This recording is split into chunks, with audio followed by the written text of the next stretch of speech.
My name is David. I'm from Nevada, and this is fine to be uploaded to YouTube or whatever.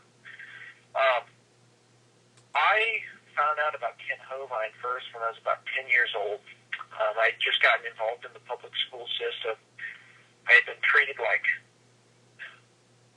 crap, to be honest with you, because I was a Christian. I was a Christian in a non-Christian school system, and didn't know how to answer any of the accusations or anything. I was really getting depressed and just, I was 10 years old, and I was really thinking about suicide, and that was quite a while back, and I saw Kent Hovind VHS tape at my aunt's house. She just happened to have it, and I was there messing around with my cousins and stuff, and I was only 10 years old. Saw this video, and it just drew me in like a moth to a light. And I watched this video, and I had more questions than I had answers, but you know what? It got me on the right path. And I was able to watch all the other videos over time whenever I went over to my aunt's house. And then a few years later, I was 13 years old, and I was dealing with a teacher, science teacher, who told me that I was not worth the air I breathed because I was obviously stupid because I believed in the God of the Bible. And I believed in the Bible from cover to cover. I really do. And I called up Creationist Science Evangelism. This is in 2006, and I called them up.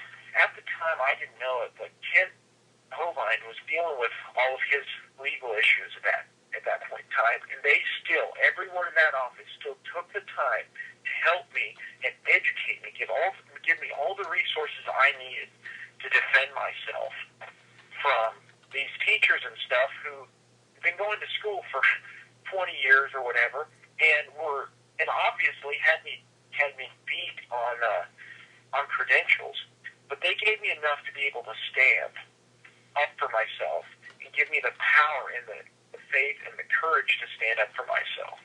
And you know what's amazing is I look back now, and you know, he was dealing with all that, and he still took the time out to help me out, Kent Hovind and his staff, even when he was dealing with all that, because he wanted me to have the tools I needed to go through the public school system. And he strengthened my faith. He gave me the faith. He gave me the tools to strengthen my faith to the point that it is an unbreakable foundation now. And, you know, very few people realize how much he's done for kids like me that were victims of the public school system.